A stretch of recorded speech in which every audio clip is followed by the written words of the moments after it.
Good afternoon. My name is Sarah Weiner, Program Manager of Education and Practice at the Association of Schools and Programs of Public Health. Thank you for joining us for today's ASPPH Presents webinar, Student Services Spotlight on Alumni Relations, as we hear about 3 successful approaches to getting your students and young alumni engaged with your alumni program. Today's webinar will be 1 hour in length. We will begin with a short introduction and housekeeping items, followed by 3 presentations, each lasting about 10 to 15 minutes, and ending with a question and answer period. This webinar is part of the 2016 ASPPH Presents Monthly Series, which has been designed as a service to CEPH accredited ASPPH member schools and programs of public health. This webinar is being recorded and it will be available on the ASPPH website and the archived webinar section soon. Additionally, this webinar has been approved for 1 hour of CPH continuing education credit. A few housekeeping items of note. While you are in listen-only mode and your lines have been muted, we encourage you to ask questions throughout the presentation by using the question box. We will address your questions at the end of the webinar.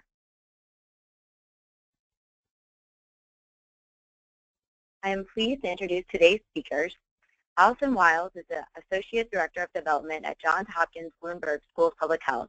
Allison has been on staff at JHSPH for almost 4 years. She has nearly 8 years of professional experience in development, including grateful patient fundraising and alumni relations. In her current role, Allison manages pipeline strategy and efforts for JHSPH with a focus on alumni fundraising and engagement. Presenting with Allison today is Morgan Martin, who is the Associate Director of Alumni Relations at Johns Hopkins Bloomberg School of Public Health. Morgan has been on staff at JHSPH for just over 3 years. Her background is in admissions and student services, so she brings a wealth of student experience perspective to alumni relations work.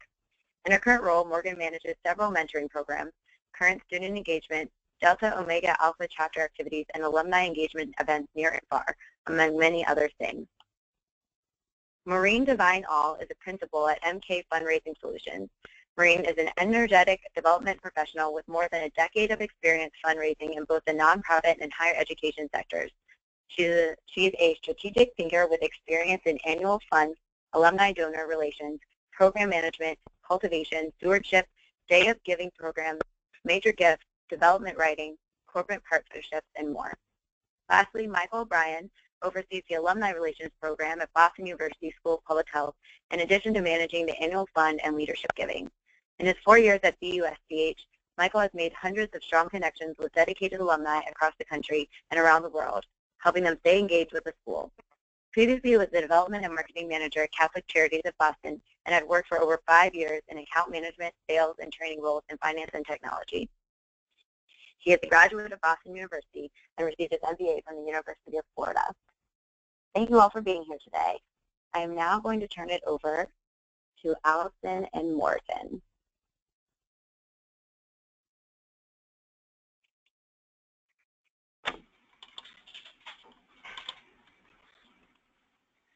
Great, thank you so much for the introduction. And so we are here today to talk about pop-up mentoring, which is a specific initiative within our broader alumni and student engagement efforts. So we offer a formal mentoring opportunity to all of our full-time and part-time MPH students for the duration of the degree program. And within the formal mentoring program, each student is paired by an algorithm to an alumni mentor, and they're encouraged to have regular contact throughout the student's time at JHSPH. But today we're focusing on our newest engagement opportunity, pop-up mentoring. The sessions for pop-up mentoring are quick, one-off, and typically scheduled on shorter notice than a career panel or a symposium would be. And here at the school, we launched this program formally at the beginning of the last academic year. So pop-up mentoring is a flexible option for on-the-go alumni who may not be able to make it back to campus for one of our more formal events throughout the year. And we like to set a date 2 weeks in advance if possible to ensure lead time to get the word out to our students.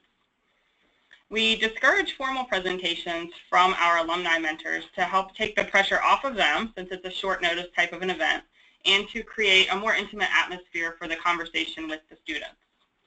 If the mentor has time, we might also schedule visits with former faculty or mentors of theirs, or maybe a tour of the school to further enhance their experience. We do try to keep the sessions small, so no more than 15 student participants, to encourage conversation-style interactions. And we also collect RSVPs from students, and we send them reminders the day before the event and the day of to encourage those who have RSVP'd to show up. Additionally, we follow up with an email after the event to thank all the students for participating and to share the mentor's contact information. And then sometimes we might also send the CV or resume for their review. So we have learned the best time for our students for pop-up mentoring is over lunch, and the best days are Monday through Thursday. So as you're considering an opportunity like this, definitely, familiarize yourself with when your students are available on campus, because we have definitely experienced times when students are in final exams and we didn't realize it, and so we don't want our mentors presenting to an empty room. Always check the academic calendar. Yeah. Learn from our mistakes. So we also ask the students to bring their own lunch to help keep costs down, but we do provide the mentor with lunch. Oops. Great. Allison here. I'm going to talk to you a little bit about the program goals and costs. When Morgan and I first started talking about this effort, we were really thinking, what's the value and then what's our budget? And obviously the budget was nothing, because we started this after we'd already picked a budget. We'd already determined as a team the budget for our academic year. And so we went with the most low-cost option and the least amount of staff time. And pop-up mentoring for us meets several goals. First is to engage our alumni with our students and the work of the school. Second is to provide our students with valuable career insights and information about opportunities for them out there in the real world. And third is to satisfy our own development goals around visits, discovery, and cultivation of prospective donors to the school. Pop-up mentoring requires a minimal time commitment from the alum. It can be as little as an hour or an hour and a half, depending on where they're coming from. And it doesn't cost much in terms of money, but it does take up some staff time. Like Morgan said, we do treat our alumni to lunch, and that can often count as a visit. Nice opportunity for any development officers in the crowd. And it means, I think the biggest return on the investment is that this opportunity means a great deal to our students, but also to our alumni.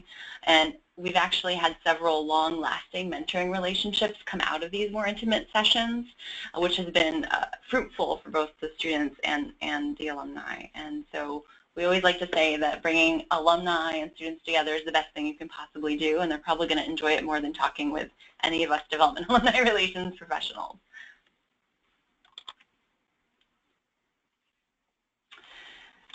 Next, we're going to share with you some feedback that we've heard from our alumni and students. From the alumni, we've specifically heard that they appreciate that the time commitment is minimal. Though travel, I don't know if any of you have been in or around the DC-Baltimore area, but travel here can be pretty challenging, especially at certain times of day. So travel to the metropolitan region is challenging, and they like it, if possible, to incorporate more opportunities for them while they're going to be here. So typically our alumni who commit to doing the pop-up mentoring session will be with us for a half day. And as we shared in our previous comments, sometimes we'll schedule a tour with them with our school's historian. Sometimes we'll set up meetings with faculty members of theirs or mentors of theirs, or we'll set up meetings with any current students who may not be able to make it to the mentoring session but really wanted to spend some more time with them. So we try to be as flexible as possible and make the most of their day. Additionally, the alumni have shared, and this shouldn't surprise anyone, that they feel valued by and engaged with the school through this pop-up mentoring opportunity. It's an honor to be asked to serve as in this way, and they really appreciate the acknowledgement of their own career accomplishments. And we've had success, I will say, with both young alumni, fairly recent grads of the last decade or so, but also older alumni. So this is something that can satisfy engagement opportunities for a broad spectrum of your graduates. Additionally, alumni really appreciate the opportunity to share their experiences and knowledge with our current students. They like telling stories, and some of them have incredible stories to share.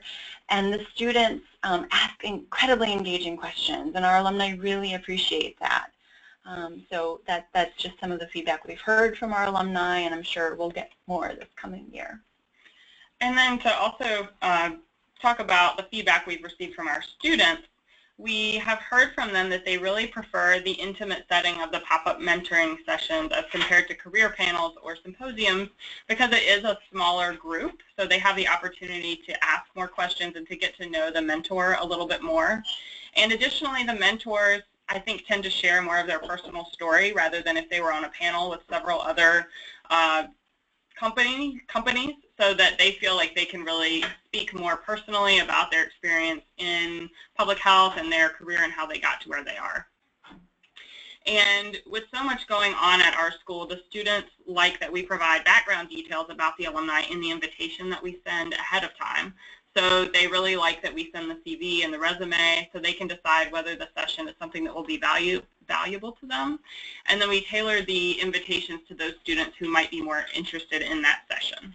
For example, if it's an MPH grad, we typically send the invitation only to MPH students. Or if it's a doctoral grad from a specific department, we'll only send it to those specific students in that department.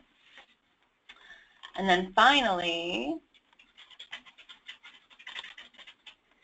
so just to talk a little bit about some things we're thinking about for the future and ways to broaden and deepen the program are to hold events like this one. So we would like to recruit some of our alumni who are international to be able to participate and speak with students even if they can't get back to campus. So doing webinars and virtual events is something that we are looking into. We are also looking to collaborate more strongly with our Career Services Office. They do a lot of events like these, but theirs are generally more broad and are for a larger group session. So we're looking to talk with our Career Services Office about how we can collaborate most effectively with them.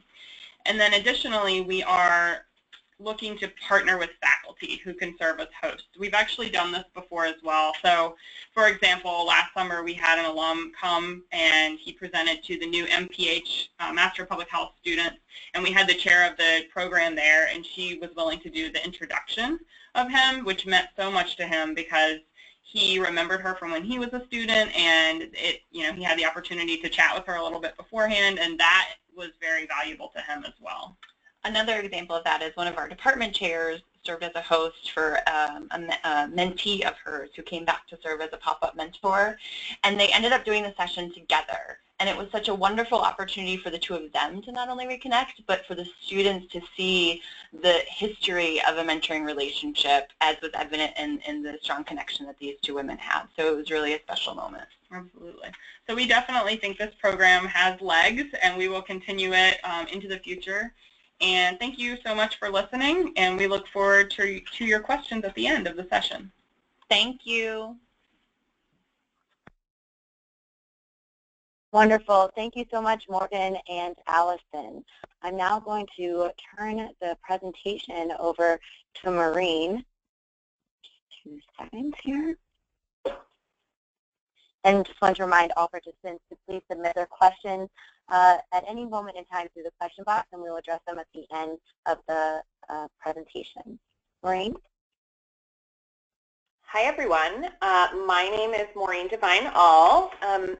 Thank you so much for joining us here today, and I'm excited to be part of this presentation.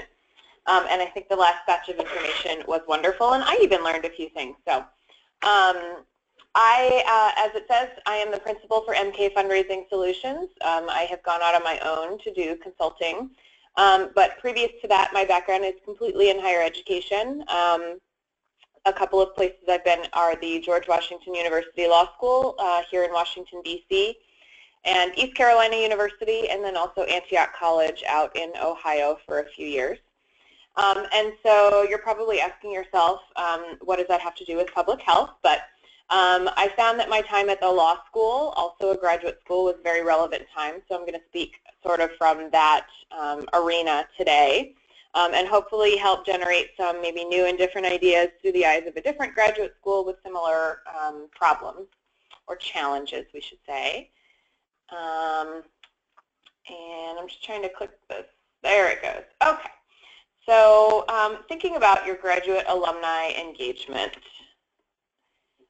So I think it's important to talk about the challenges that I know that we faced in the law school and that I believe that you probably face in Masters of Public Health programs.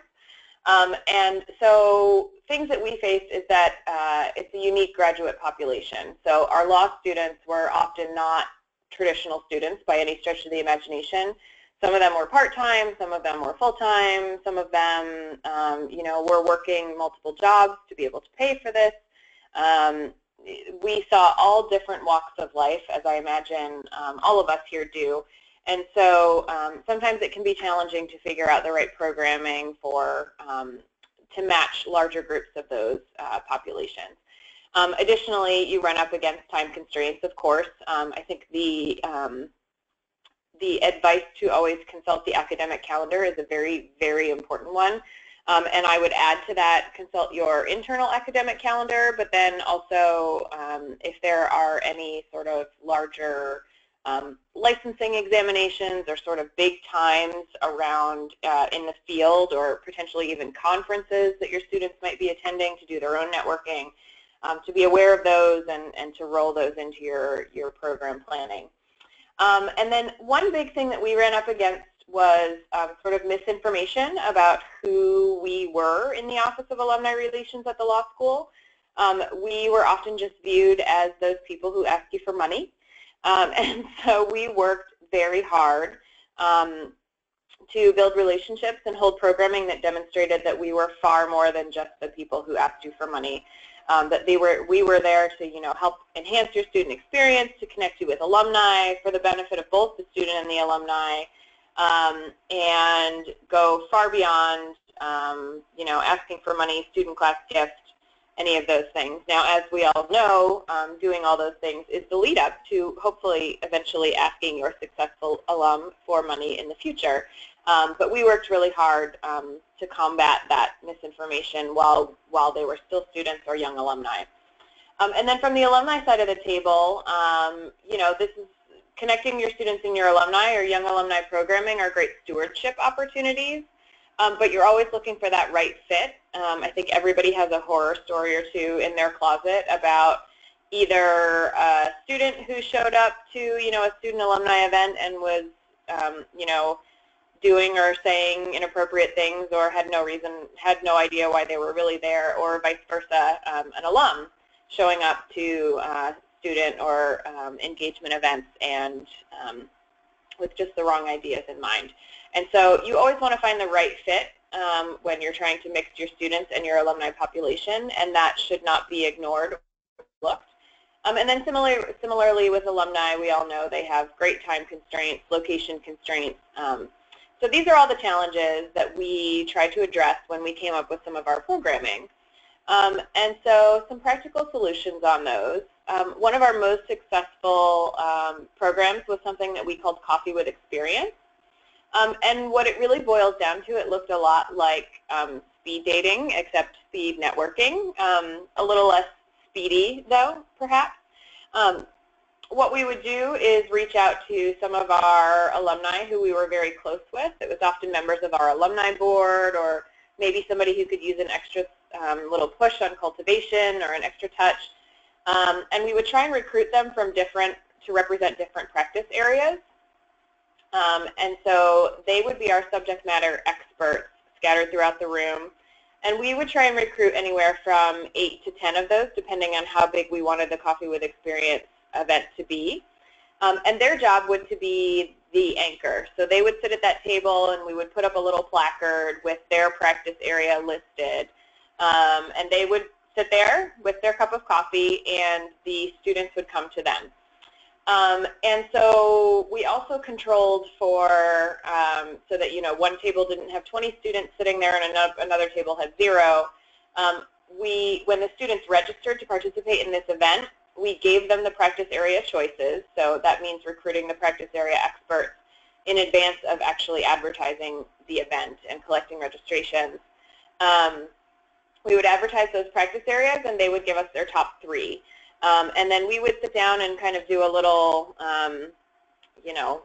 planning where we would try and get each student into their top 3 perfectly. And if we couldn't get them into their top 3 perfectly, obviously we would try and get them 2 out of 3, or worst case scenario, 1 out of 3, which I don't think we ever actually got down to. But So when a student showed up, they would have their assignments, and we would break up the event time into those 3 windows of time. And so a student would show up, they would check in, and they would have their assignment. So first window of time, you're going to go to a government contracting expert. Second window of time, you're going to go to a public service expert. And third window of time, you're going to go to a corporate counsel expert. And they would follow that, and it helped us ensure that every table was pretty evenly attended during each of those windows. The only place where the bottom falls out is if you have students who don't show up. But then we would use that time, you know, one of us might sit in and help move the conversation along, or a lot of times a student, if there are fewer students at the table, a smart student will take advantage of that opportunity to really have an even more one-on-one conversation with the alum. So we would have them in these small groups for 15 to 20 minutes each. And then we would open it up to networking at the end. So we would have coffee and pastries out, and if you know you didn't have a hard stop at the end of the event, you could hang around and network with all of the professionals in the room. We found our professionals to really appreciate a morning event. So many of our events, as I'm sure you guys do as well, end up being cocktail hours or evening events or even lunch events, and sometimes it can be hard to get out in the middle of the day. Because this took some advanced planning to be able to secure our subject matter experts before we even sent out event invitations, we had a pretty good track record of them being able to block the time on their calendar and just come to us first, come to our event first, and then plan to go into work a little late that day. It really cut down on, you know, middle of the day blips or late work schedules that prevented people from coming. And it was also helpful when they knew they were the subject matter area expert and that students were being assigned to them, to make it feel like it was a commitment that they needed to take seriously, not just, you know, a happy hour that you can drop out of and no one notices. And another thing that we did that worked really well, we co-produced this event with our Career Services office.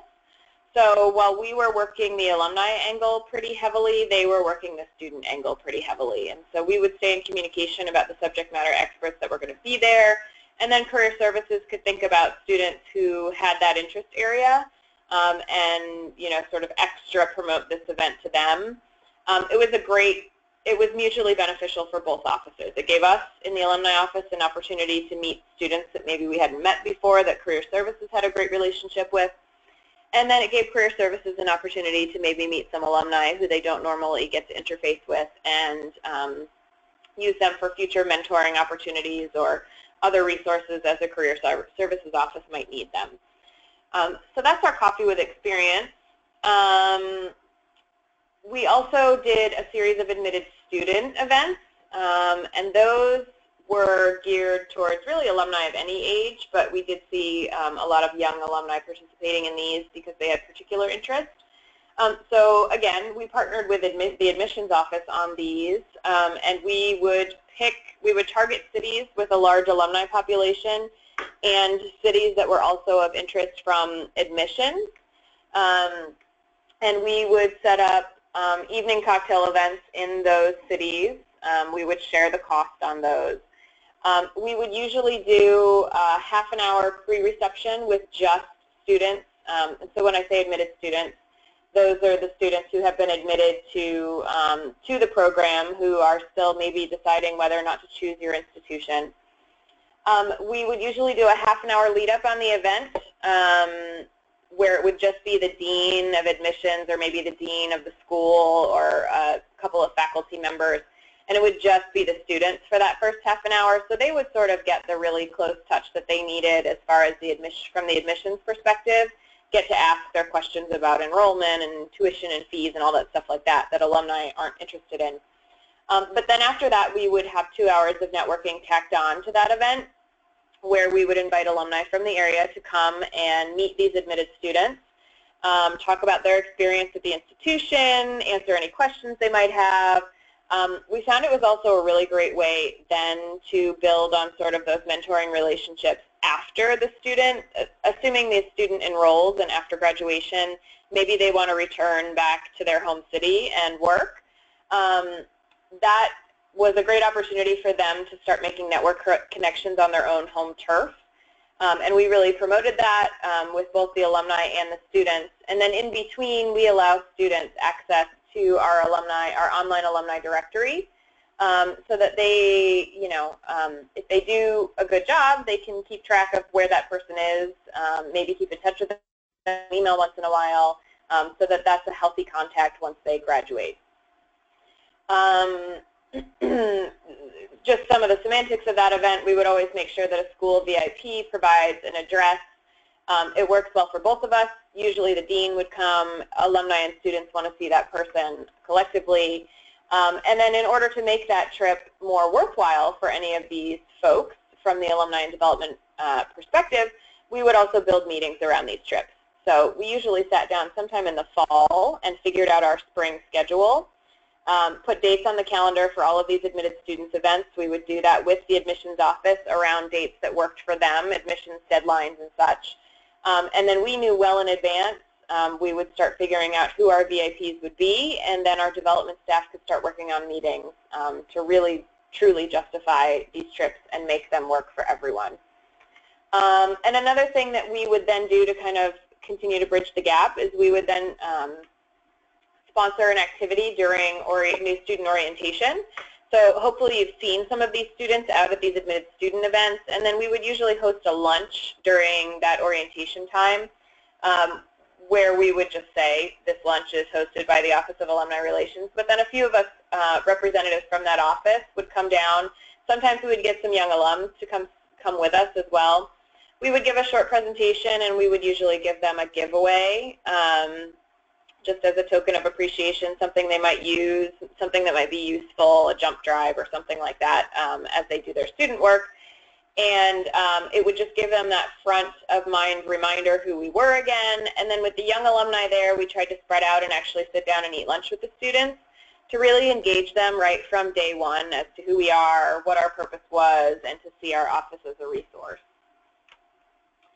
So along with that, we always implemented just some general practices that I think are good practices to keep in mind.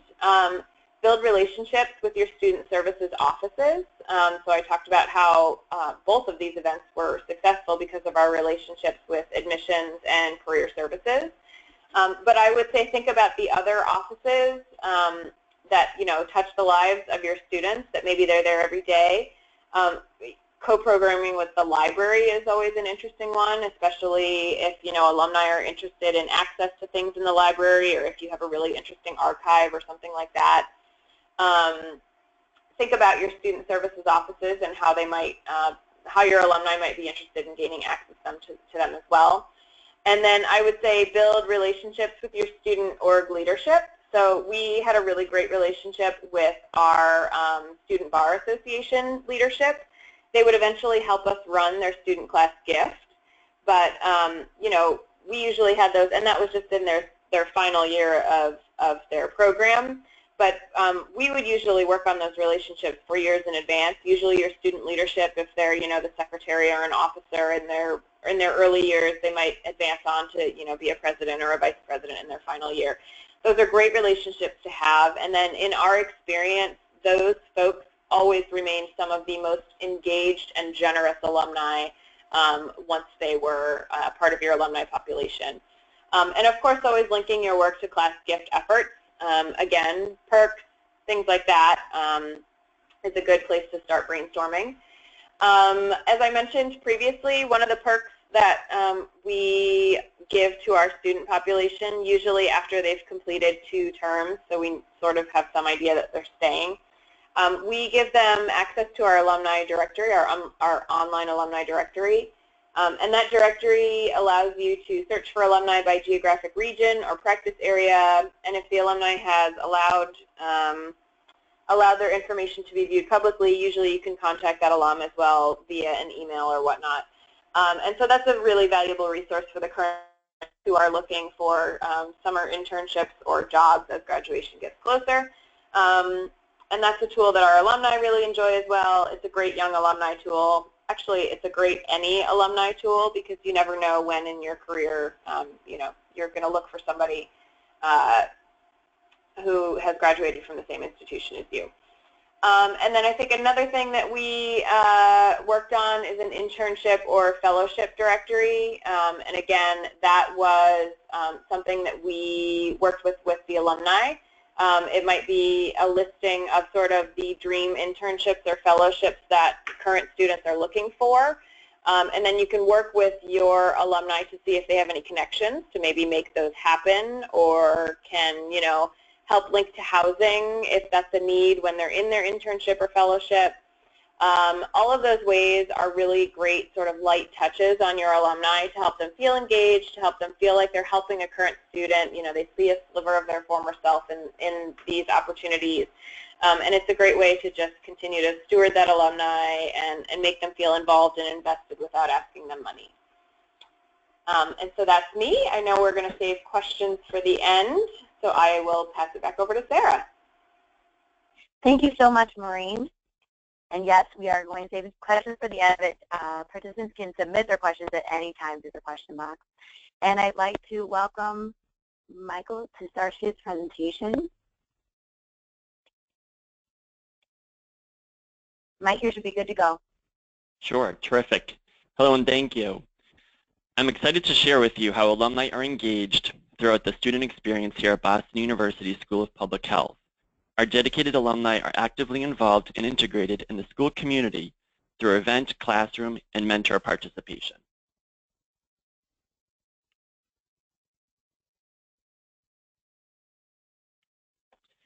So I'm taking a more broad approach of the engagement, and we've seen some great areas from the other terrific presentations you've already seen, and perhaps taking a slightly different angle. So to sort of set the stage a little bit, in terms of providing an alumni background, our school is celebrating our 40th anniversary this year. It has been an excellent opportunity to continue to engage loyal alumni and also bring back alumni to campus and attend regional events and meetings. We have over 8,500 alumni spread across all 50 states and living in more than 70 countries. Massachusetts is our largest alumni area with about 50% of our alumni. Outside of Boston, the biggest cities with alumni are Washington, D.C., New York City, and San Francisco, which is probably similar to many of your schools. One group that helps frame alumni engagement is the Student Experience Committee. This group meets 1 to 2 times a month with central administration staff members and several students to discuss the student experience from orientation through commencement.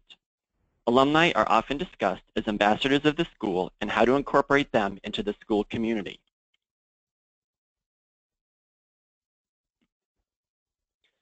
So also from a similar approach that we just saw from Maureen's presentation, to walk through the life cycle of a student, we start with accepted students.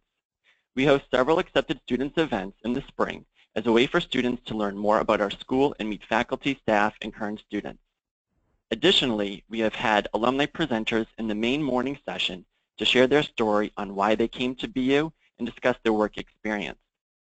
We have also had this format as a panel with alumni represented by different concentrations and industry. At the end of the day, we have held receptions with alumni to meet socially with the prospective students. We tend to target alumni within 5 years of graduating as a way for students to see themselves just right out of school or a position or two post-commencement. Parents enjoy these receptions to hear what jobs are available with a master's in public health degree. Also, at our regional receptions, we welcome accepted students who may not be able to attend in person in Boston. They get to meet our local alumni and learn about opportunities in their area. Alumni are also listed on a call list for accepted students to reach out to with specific questions.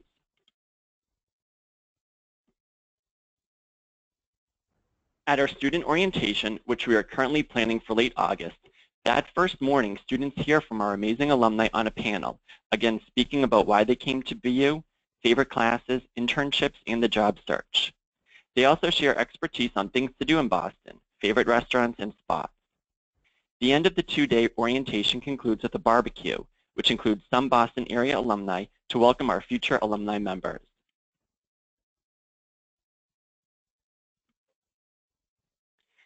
In a school survey from last year, we found that over 40% of alumni have attended a campus activity within the last 2 years. Faculty have actually maintained close relationships with some alumni. And in the survey, alumni's closest attachment is to the department concentration specifically. In addition to our faculty being closely connected to our alumni, some of our faculty actually also happen to be alumni and can speak well to the program. Johns Hopkins gave a nice talk on how alumni present in their pop-up mentoring, and our alumni participate in the classroom setting as presenters or adjunct faculty. They have also been teaching assistants and lead panel discussions often based on a theme, a concentration, industry, or demographic.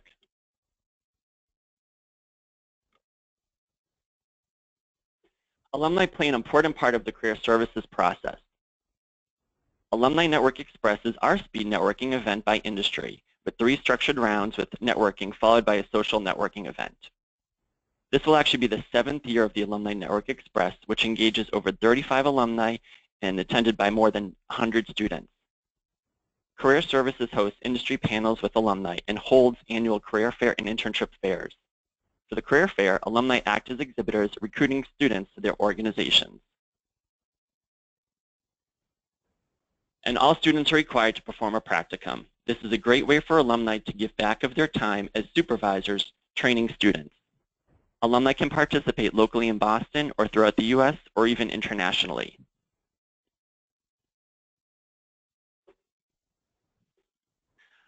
Alumni are also involved in our student activities. They have presented at Student Senate meetings and other student organizations, such as professional clubs, our Students of Color group, or volunteer groups. We have our Global Days of Service and have had organized volunteer projects with alumni and students, a great way to engage them in a more informal setting. Also, we have our annual talent show featuring students, faculty, staff, and alumni. Actually, in this photo, we have one of our alums performing a floor exercise gymnastics routine as she works in a public health and wellness setting. One note is that the ticket sales to the event actually go towards student scholarship, which our alumni in the school community are pleased to see from our students understanding the importance of already giving back.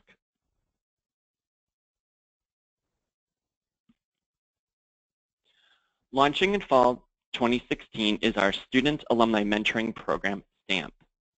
This is a great way to engage our alums to be matched in a one-to-one pairing to share expertise from the professional world.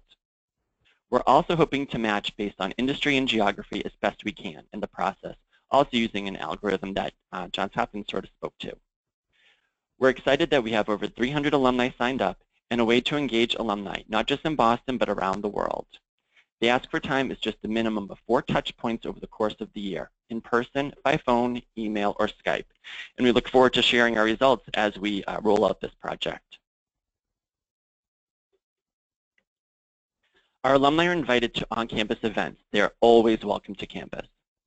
We have several listed here, such as our Public Health Forum, seminar series on contemporary issues, day-long symposium, and of course our alumni weekend. Many of them are videotaped and streamed, so alumni can also watch them from their desk when they can't come back to campus. We have also featured alumni as presenters in these school-wide events.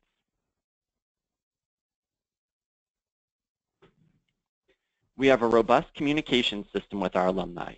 We have a monthly alumni e-newsletter, which is a digest of key stories and research studies from the school, a message from the Dean, Dean Sandro Galea, events listing, and ways to be engaged, identifying all the areas we discussed. We have a great LinkedIn group of over 2,000 alumni, students, faculty, and staff, all built on networking and sharing posts. We also have a school-wide Facebook and Twitter account and a Facebook page specific to alumni posting, news, campus photos, etc.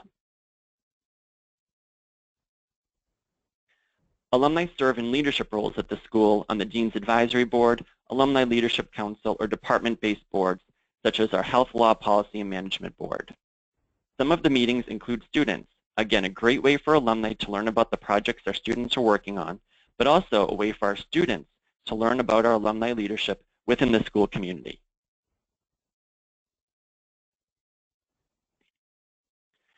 Now, following from our mention on the talent show, students are aware of giving back. This is a piece of sort of their time here as a student. There is a class gift each year which raises funds to go to areas of students' interest, primarily student scholarship. They can make their gift designation, and we see that students are specific on what they want to support within the school. Over the last few years, we have had between 20 to 30% of graduating students giving back as part of their class gift.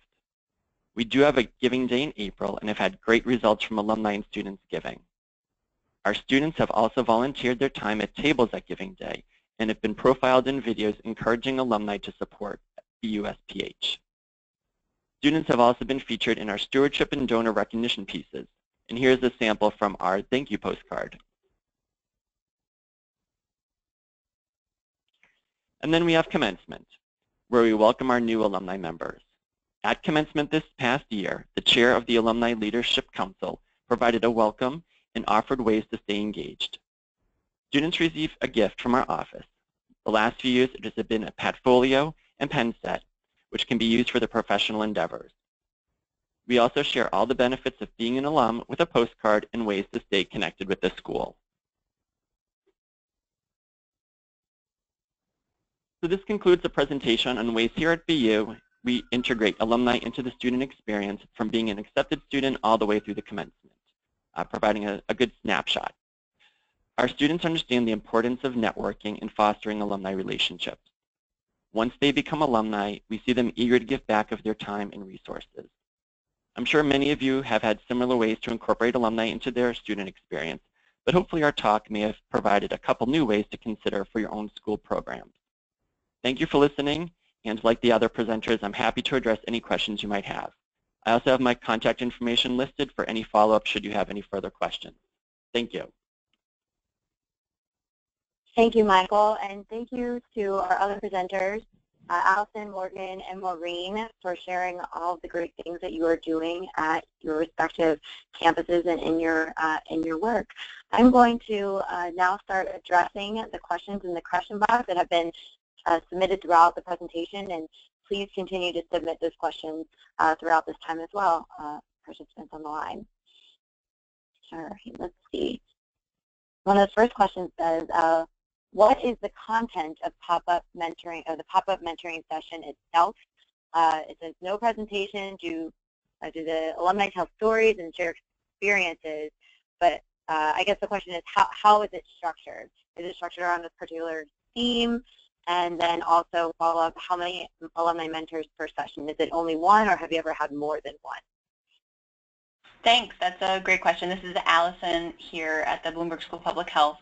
And for the pop-up mentoring sessions, we give alumni the guidance that we ask them to start with a 20-minute broad overview of their education and career highlights, and even some lowlights that might have taught them a lesson along the way.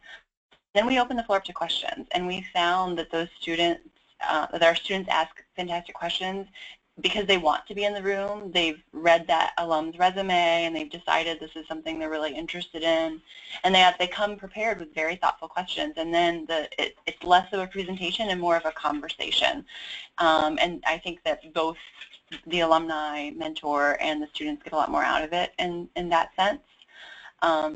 So we keep it very informal, and we just ask them to start with that very broad perspective of their career and education, and then we really jump into questions. And actually, our alumni have been really grateful to not have to talk, by themselves in front of a room of people for 45 minutes to an hour. So. And I was just going to add too that we generally come prepared with a couple questions. Yeah. We plant questions just in case things, aren't moving as quickly. With people opening up and asking questions. Yeah. And usually if we ask one or two, then the students will start asking. Yeah. And was there a second part to the question, Tracy? Sarah. Oh, sorry, this is Sarah. It was just how many alumni and then are usually involved in each session, and then the structure, which I believe you answered. Okay. So we usually just do one alum per session. People, I think, really like to have the attention on them in that situation. However, we are considering a session with 2 alumni.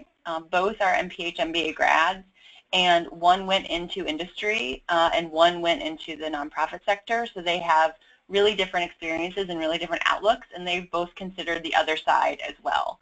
So we are considering something like that that's a bit more themed. I think that was part of the original question from the participant on today's talk as well. So we are considering it. But we also use these really as a cultivation and stewardship tool for the alumni, so we like to make it kind of all about them.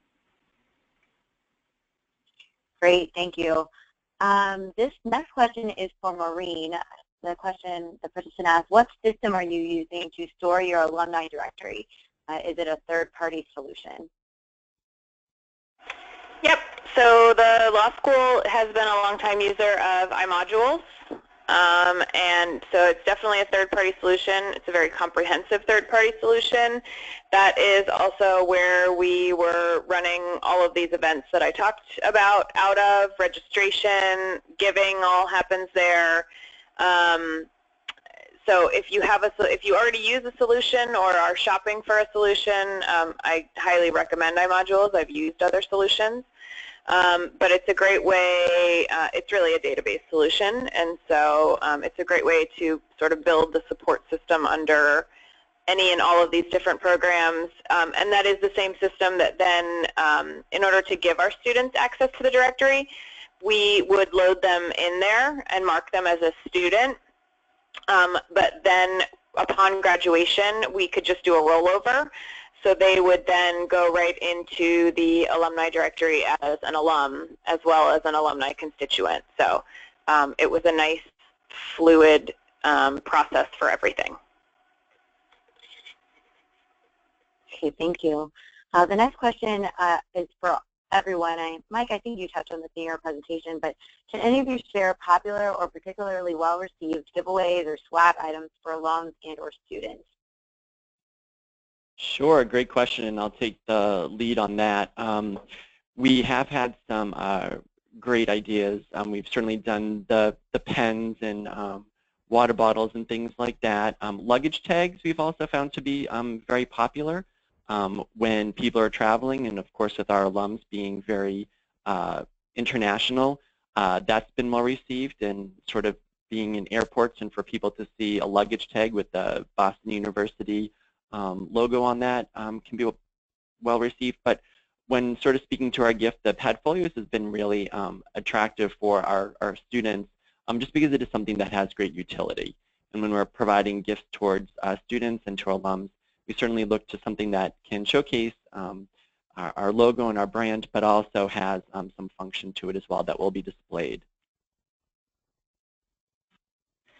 This is Morgan at Johns Hopkins. We also have a stylus pen that has a USB, what do you call it, a USB and a stylus, and it's a pen all in one. So that has been really popular. And then a little bit more personal is that we've done baby bibs with our logo, and the line we used was Future Public Health Leader, and those are wildly popular. And it's just a really nice touch when an alum that we have a relationship with has a baby or something like that. So those are the two most popular, I would say. Were you going to add? Well, I'll add that we also have a luggage tag, but we branded it with our Centennial logo. So the Johns Hopkins Bloomberg School of Public Health is celebrating 100 years this year, and we put the 100 Centennial logo on it. And it has actually started conversations in airports around the world. People have really, really enjoyed that special branding, and also talking about the school out there in the world. So that's been great.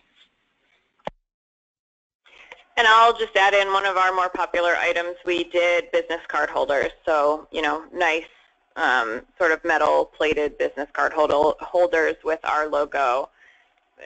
Something every professional uses probably across multiple bags. So those were really well received. All of those items sound great. The next question is, do any of you offer online programs? If so, do you have any suggestions for increasing engagement when folks are not on campus? Sure, and this is Michael. With a lot of our webinar events that we have, we are live streaming them and have them offered as a replay. So for our events that we have, they sort of fill the whole spectrum of daytime. So we've had some morning sessions, lunchtime, late afternoon, and we try as best we can to videotape those. And we do hear from our alums who appreciate when they're not in the Boston area that they can access the conversation and learn about that. And so we're excited to be able to provide that type of continued engagement remotely.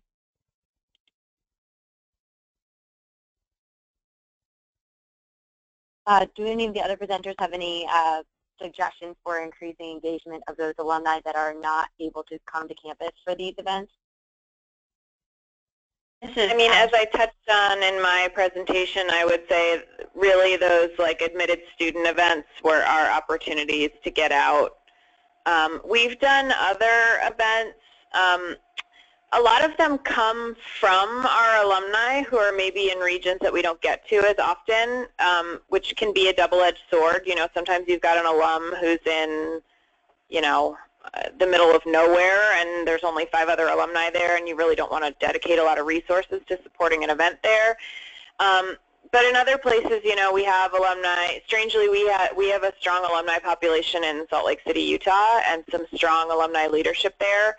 And they actually just did a correspondence dinner viewing party. It was their idea. They had the connections to do it. So, you know, we helped advertise the event and promote it for them and gave them some resources.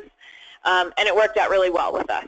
So I think if you've got stronger alumni in some markets who are looking for more to do, you know, taking a look at how many alumni you have in those markets and seeing what you can help them to achieve is something worth trying.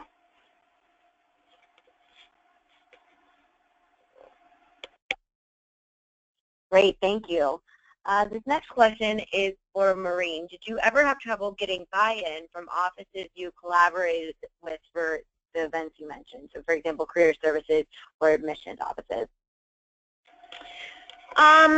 You know, I think at the law school we were very fortunate that it was a really great working environment, and I will preface that by saying I think we invested time in having professional relationships with those offices outside of our programming. I think we were all friendly, and so it was a very you know, collegiate, collaborative environment. And honestly, all of this programming was like win-win because everything was probably 50-50 mutually beneficial for both offices that we were working with.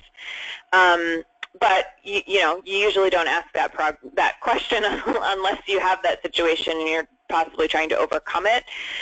You know, I think we probably did have some more of that push-pull with offices outside of the law school, other alumni offices, especially maybe with like our dual degree students and things along those lines.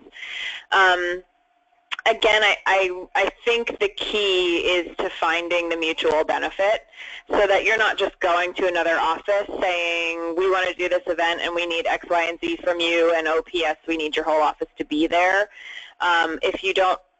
If there's already not a warm relationship to go off of, I can almost guarantee you that's not going to be well received. But, you know, inviting them to lunch or, you know, even using your students, not using your students, but engaging maybe some of your more active students who have good relationships with your office to say, you know, we'd really love to do a cross-promotional program with career services. You know, do you have good relationships with the career services office that maybe you could help, you know, us pull something together? And again, that might be in, you know, your student government or your student association leadership, kind of your natural leaders that are in your program who are probably going to be excited to have an opportunity like that. Great, thanks so much for that insight. This next question is for Allison and Morgan. How did you start getting alumni to volunteer for the pop-up mentoring events? Did you task certain alums, or did you send out a blast announcement? I know Maureen mentioned I think she mentioned targeting specific alumni who are particularly engaged. So how did you all do that at Johns Hopkins? Hey, yeah, this is Allison with the Johns Hopkins Bloomberg School of Public Health, and that's a great question. Thanks for asking it. We really target the alumni that we invite to come back. Again, we're using it as a cultivation and stewardship tool from a development perspective as well as a current student engagement opportunity. So we want to be able to create a meaningful engagement opportunity for someone that we're looking at as a future giving prospect. That said, we've had success with recent grads who've showed an interest in participating in this way, and that's a long-term cultivation strategy, but just as valuable, in my opinion, as someone that you're actively cultivating toward a major gift at this point in time. So we've done both. We don't send out broad announcements. We are trying to build a more regular schedule of people who are willing to do it every year in a more consistent fashion, so that we know we have people on the docket who are MPH grads, who are doctoral grads from our basic sciences departments. We want to provide that broad spectrum of experience and opportunities to our students, because so many of our students are interested in career paths outside of academia. So we try to look at alumni who are not just staying in academia, but who are going into industry or who are going into nonprofits or into government, and to make sure we have a wide range of alum coming back to school to talk to our students in this way. Yeah. Great, thank you. I think we have time for a question, one more. So I think this question can actually be applied to both Alison and Morgan's presentation and Michael's presentation. But this person is curious about the algorithm used for long-term mentoring pairing, or just for any mentoring pairing that you create. And I know the SAMP mentoring program is brand new, so that could certainly apply to that one as well. I can take this first, and Michael, if you want to follow up too. We started out using a system called Cronus, C-H-R-O-N-U-S, but we knew we wanted to scale up as far as the number of participants, and it was not going to be in our budget to go up anymore. So we actually stopped using them, and we worked with a vendor who does web design, actually, and they developed an algorithm for us with different weighted fields.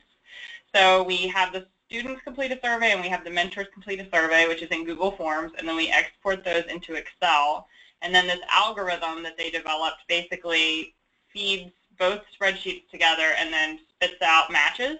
It's not perfect, but it's far better than hand matching, which Allison and I have done for 2 years, and it definitely saves a lot of time. So it was a one-time expense, and it's, you know, we hope will be able to be used for many years to come, and will be scalable to as many participants as we want to have.